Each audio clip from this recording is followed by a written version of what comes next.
Hi, good morning guys. Again, we're gonna go ahead and feature one of the best spots here in Rizal. So wala nang intro. Bye-bye. Let's start.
Pamalas siya.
Children?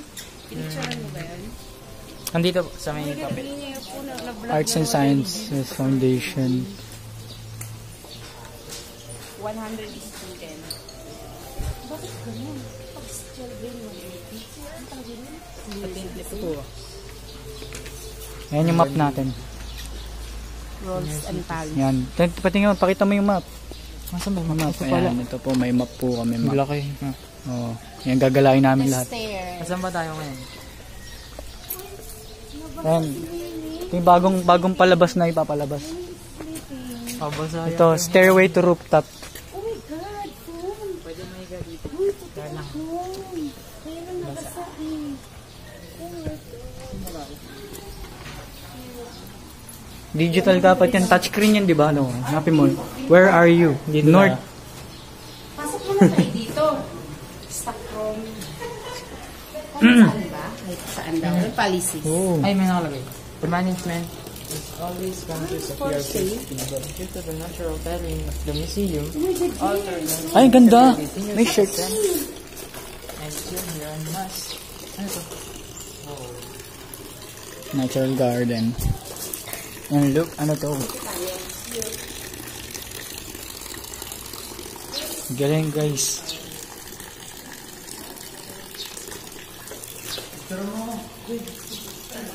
Ito yung mga ano, siguro meron akong kilalang friend na makaka-appreciate nito. Like si Rio. Kamukha mo Rio.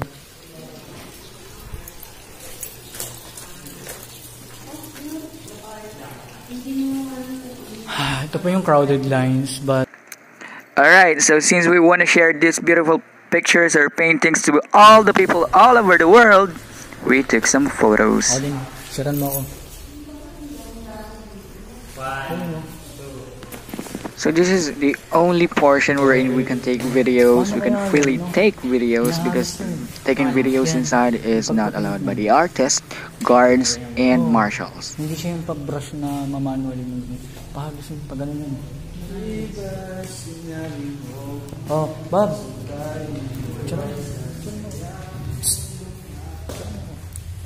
Aside from taking videos, we're also not allowed to touch the paintings. I-crop mo na lang.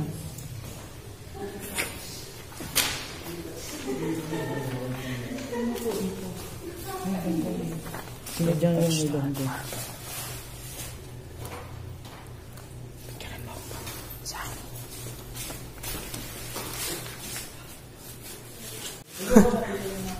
Okay. Gumit na ka, huwag ka dyan. Yan. Isa pa, 1, 2. Okay. Ayun, medyo nakaka-catching siya. Ito si, ang pangalan nito ay, hindi ko alam, i-pronounce eh. Sibuyanis sis. Sibuyanis sis. Tapos ito yung mga, ito, pako. So yung gulay sa gubat, tinatawag na pako. Anong tawag sa kanya? Log Bridge. Sawdust and Acrylic on Canvas 2019. And ito pa. Ito may mga karugtong pa yung mga pako. Tsaka mga gubat-gubat. So in the deeper portion of that room, we have a lot of beautiful pictures of nature such as flowers and forests that we can take photos as well. Ito, lilies.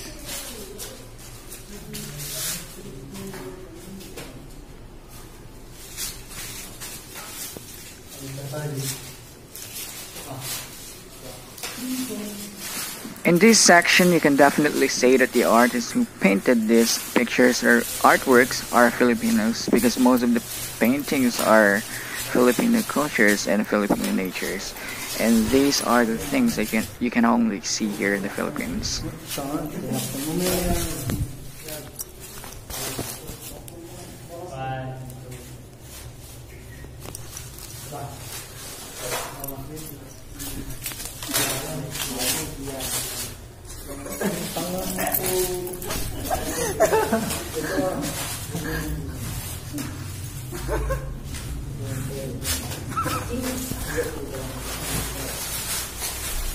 Zipper ko nangangagat.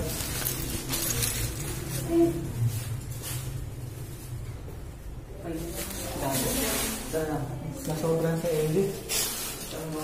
Mukha na tayo magbibura. Picturean mo ako dito, bud. Yan guys, ito po yung mga magagandang painting. Sorry sa video ko na medyo maganda. Edit na lang natin mamaya. And, ang pangalan niya ay nandito po. By the Pond 2. So karugtong siya nung By the Pond 1 na nandun sa kabila. Let's see, si Pasoglatis plicata. I don't know how to pronounce that. However, that's beautiful. All I can say is wow. Wow. Beautiful arts. No, grabe yung pagkakadrawing niya, yung pagkakagawa niya, parang totoo. Parang totoo siya, no? Sa picture, ay sa video. No? Pag tumalon ka dito, pupunta ka dyan sa... Pag tumalon ka dyan sa ano na yan. Sige. Bayan mo sa akin. Ito medyo critical thinking yung gumagana dito sa artist na to. Pero ano to? Kung makikita nyo, para lang siyang magugulong lines, pero yung yan, sobrang fine yung ano niya eh. Hinagis-hagis lang yan ng painter. Pag ganun. Hindi niya yung pinaint na pag ganun. Picturean mo. From paintings, now let's jump to sculptures and figurine collections. Guys, figurines in the form of arts. Sobrang dami.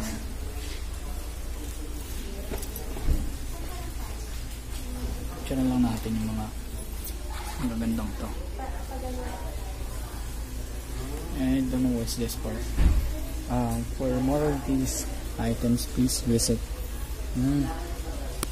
These Turkish ceramics are shaped, painted, and glazed entirely by hand. Feature geometric and floral motifs such as slips, roses, formations made with popular 16th century art. Okay, so collection siya.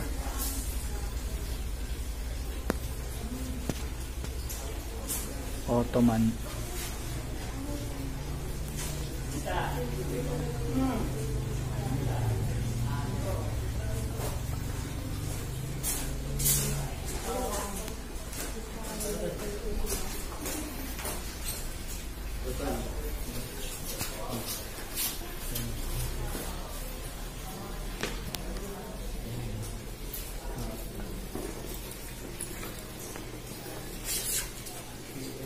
Pero parang ikaw yun. Sige pa niya. Pero parang ikaw yun. Naka-display ko na. And after taking a look at those figurines and sculpture arts, this one stunned or took my attention because this is on the side of the hallway and it is a small pond with a smaller version of lily pads and metallic statues. Mga minuno. Ayun nga, nakikiselfie siya.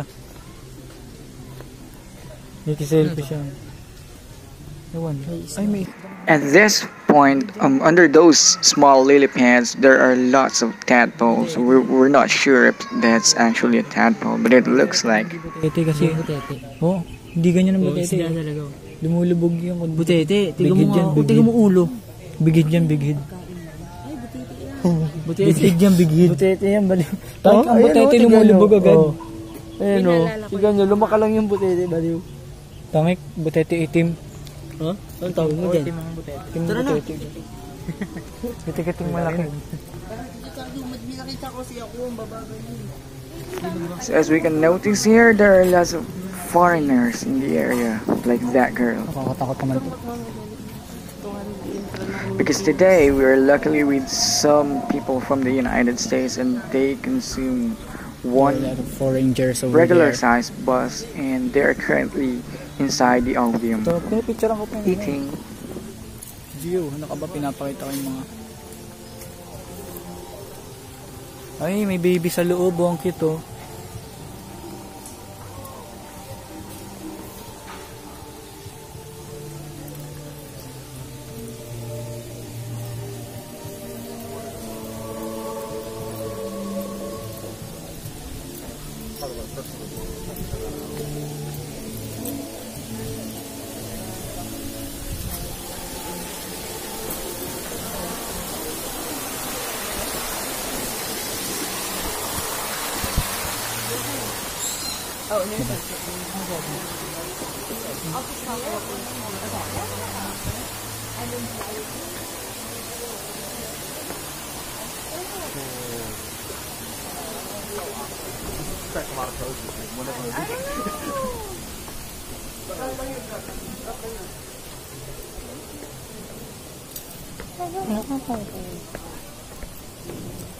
There's a lot of photos. Sana maging ganun mo pangasawa. Tignan ko. Tangin. Ha?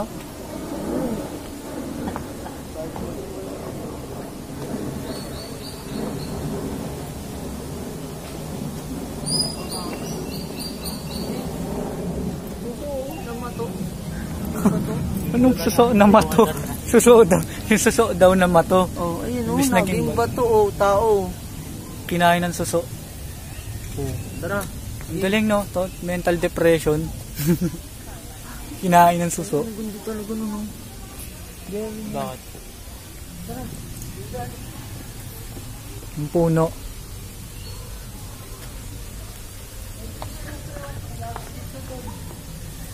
Ganda ng stairs.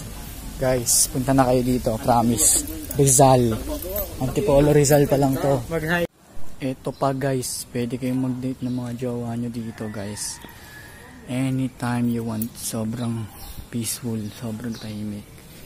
Sobrang ganda, promise, ng mga arts. So there are lots of arts here in this art museum. Oops, I don't want to be here alone. So I'm gonna go ahead and find my buddies.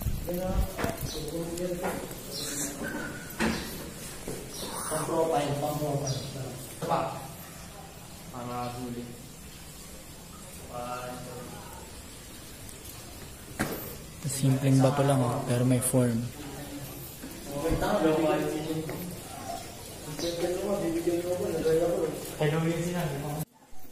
So, pati yung mga cactuses in-art nila. Nilagyan nilang arts, means ka-artstehan. So, here are the different cactus. This is what we call pineapple cactus. The, this is, ang tawag dito? The pineapple cactus, the cactus, and the growing cactus, and the small cactus. And this is the worm cactus. And different cactuses over there. And this is the dancing ladies. The three graces, Emmanuel Garibay.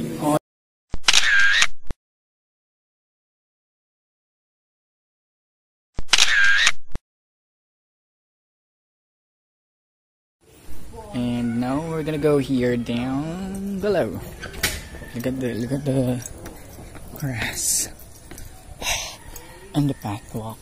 So, looking at this pathwalk, we know that they've spent a lot of money to fix this, to arrange this way. So this is strictly for private. This is the part wherein one of the artists told me to stop taking video because they are not allowing any of the people who are going inside to take videos. But the good side about that is he invested time to explain everything to us about the paintings and the artworks inside. Ay, bawal. Sa buhay mo So rin. I'm taking the videos secretly. Hindi mo pwedeng, Kristiyano ako, pero sa ugali mo. Mura dito, mura doon, pasaway. Mas ang lalaki ng mga ano yun, para masabi lang ng Kristiyano. Hindi yun. Kalokohan lang yun. Pinapakita yan kung paano ka magsalita, paano ka mag-isip, paano ka gumawa. Now, kung hindi mangyayari yun, you just think of Christianity, or just actually just view Christianity as a religion lang. So yan yung plan mo na namumagpisal sa pare.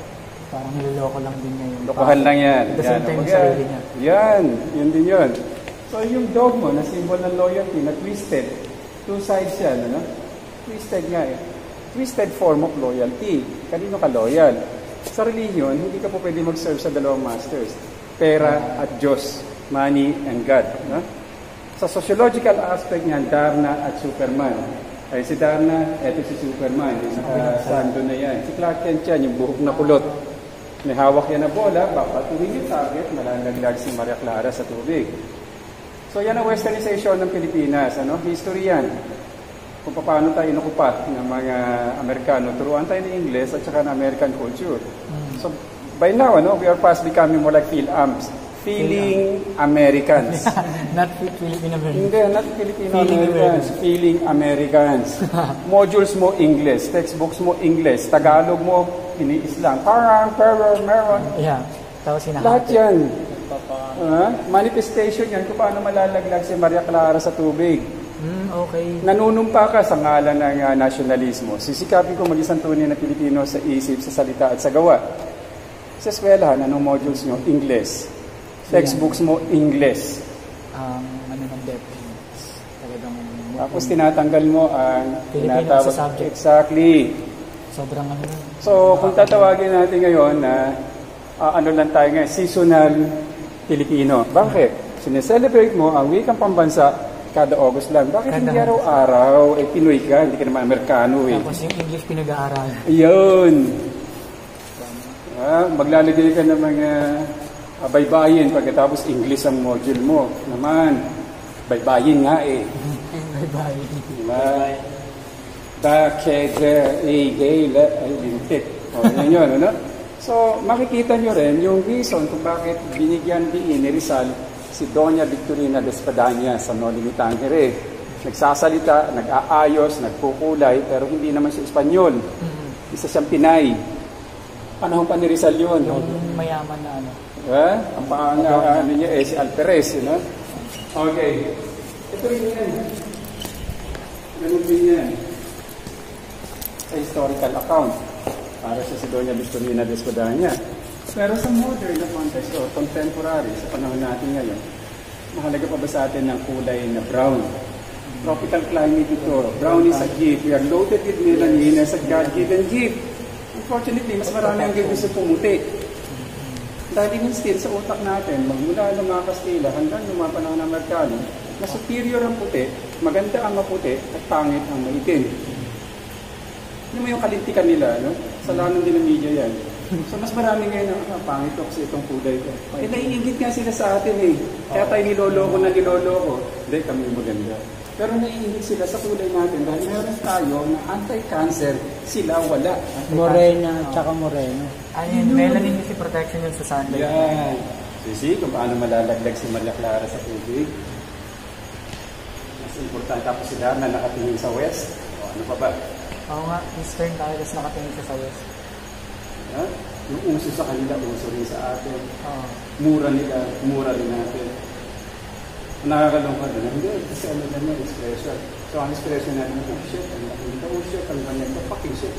Nakalugin ang pangit yan, sagwa eh. And we call ourselves educated. And we call ourselves Christians. Tapos ito yung sinasabi mo, shit mo kung expression yan. Shit is actually word. At alam niyo pag sinabing word na yan, alam niyo kung ano yung kahulugan ng word na yan. Ano? Tapos ang lakas na, oh shit. Yo, you're right alone. So yun yan, malalagay si Maria Clara sa tubig. Ito yung mahalaga sa akin. Ano po yung meaning ng hapon na hinuhuli niyo? Actually, hindi yan hapon. Mga sundalo yan. Americans? Hindi rin. Yan yung mga sundalong bumaril sa mga farmers 32 years ago. Nung mag-marcha itong mga farmers sa Mindiola, papuntang Malacanang, pinagbabaril yan. So, ang sinisimbolo niyan yung oligarch. Ang pamilya there sa word o terminong oligarchy. Oligarchs, ito yung mga mayayamang, may mga laking lupa, may sila rin yung mga namumuno, mga pwesto. Oligarch yan. Democracy, pero ruled by the rich. Theocracy, ruled by the church. Democracy, ruled by the people. Pero democracy is actually turning out to be democracy. Democracy. Bakit? Kung ang democracy is for the common good, it's not only for the common good, pero more good na wala akong pakialam sa inyo, basta yung akin, mas importante. Yan yung simbolo niyan.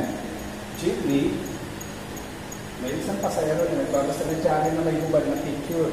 Hindi sila nang alam na may nanay at may bata dito. Right ko eh, pera ko to eh. Kung gusto nyo, bumili rin kayo ng dyaryo niya, basta huwag na akong pakialaman. So, see? For my own good na lang. Pera ko eh. So, ganun ngayon ang attitude na mas marami. Wala na halaga sa akin kung right mo yan. Wala na ako respeto sa right mo. So, yan ang democracy na nagiging democracy. Masyado natin pinapahalagaan yung right ko. Wala na akong pakialam sa right ng iba. So, lahat ng makikita nyo, papalit ulit dyan. Magsisimula ulit yan, gusto ko na nangungisal sa pare. Kung ang Kristyanismo ay may pagbibigay ng pagpapahalaga at respeto sa bawat isa, pagmamahal sa bawat isa, hindi na ganun yun. Ito nga lang eh, wala nga nagbigay ng pagkain, wala rin nagbigay ng damit. Eh, look at the contrast ni Mama Mary, ito hubad na babae. Kung yan ay taong grasa, alam mo sa Kristyanismo na mahalin mo ang Diyos, una sa lahat, mahalin mo ang kapwa mo. Pag sinabi mo mahal mo, natural, ilalaan ka ng pagkakataon na mag-abot man lang, kung hindi mo kaya, at least magbigay ka ng damit, kung sa nangangailangan ng damit. Super ganda ba?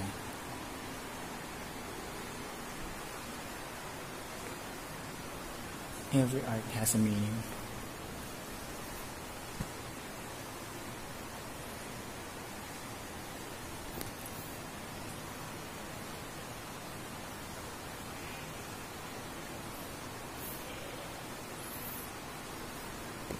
So most of the arts here are mostly for Filipinos. Ginagawa mo. Kinis-kinis na. Semplang ka dyan. Naagnas ka na lang. Hindi ka pa nila ni-rescue dyan. Ginagawa mo. Ginagawa sa Pilipinas.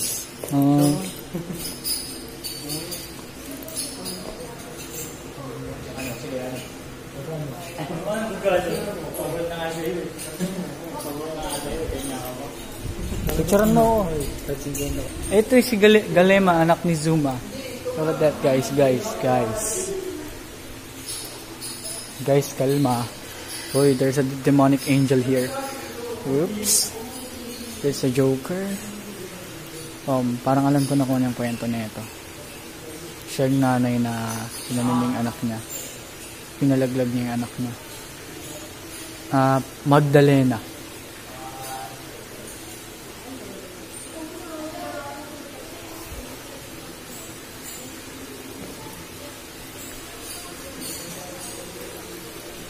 Ayan o, si Galema.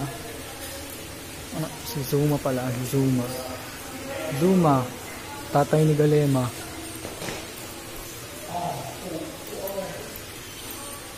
Ang roleta ng bayan. Kuripot, magalang, masinop.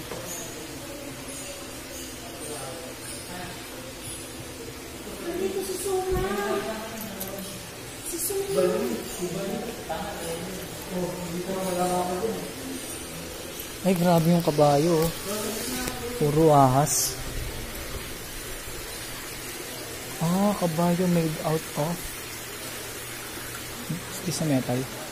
Ay, mga torotot. Mga torotot siya. Ay, hindi. Mga sungay. Ano ba talaga to? Bahala na, guys. Baboy na lumilipad, oh.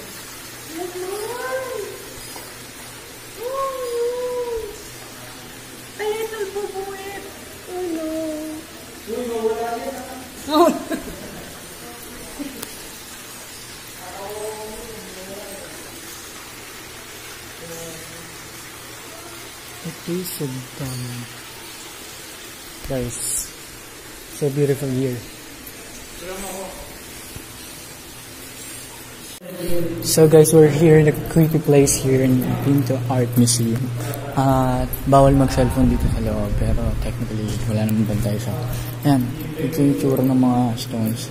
Meron siyang ilaw na itong stone, nagre-release siya ng tubig na reason para lumakit ang stone na nakasabot. Kasi yung ilaw, andito siya. So once na nagalaw yung tubig, kasi ganyan, magkakaroon ng anting waves, tapos magre-reflect dun sa mga kanina na ilagay natin. Yan. So magre-reflect siya dun sa mga hanggang doon. Yan, reflection. Ba? Okay, diba? See the art. Ito, sample. Yan. Ito na. Guys, yan, tingnan nyo. Tumapatak yung tubig sa bato. Reflect siya. And you will see the shadow. Pero may tubig na gumagalaw-galaw. Kung mag-iisip ka mabuti, paano gumagalaw yan? Shadow. The reason is this. Yeah. Galing ng concept. Promise. Uy, dito tayo. Saan dumaan si Bob? Wait lang. 1, 2, 3. Doon, sa may market siya.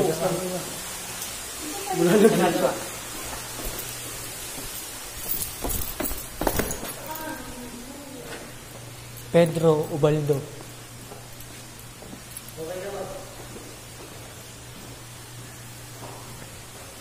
Ayan, mga runners, cyclists, swimmers. Ang tawag niya sa tatlong yan, triathlon. Triathlon? What's that word?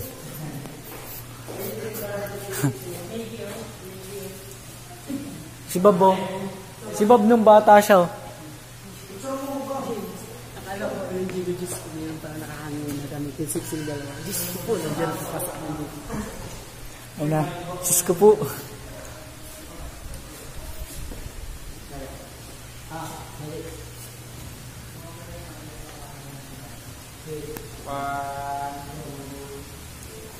Galing, promise. Grayscale.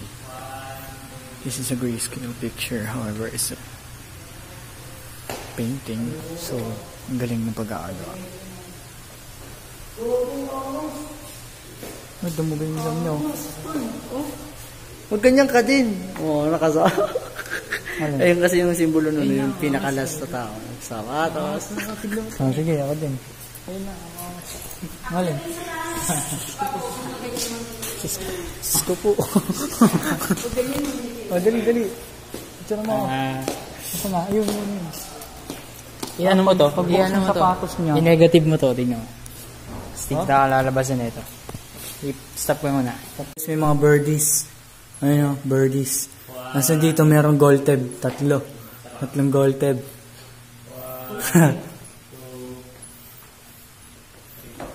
O naman. Kulay. Ganda yung pag- Ayan mga guys, may ibong Adarna. Adarna bird. Tanong ko sa inyo, Jericho James, pagod na ba kayo? Kain. Gutom. Ayun, may lagoon. Pwede tayo mag-swimming sa lagoon. Sayang yung ano, hindi natin naikot. Mayroon pa tayong konti na lang hindi naikot. Naikot ko na yun dun. Uy, may naglilaro ng sungka dun. Sungka. Meron din dito sungke. And hopefully you enjoyed watching the video, and inviting you to go over that location as well for you to personally see the beauty of nature and the paintings over there. And don't forget to hit the subscribe button for more updates, okay? Okay kaya? Ayan, bro. Okay ba kaya? Okay dapat kaya?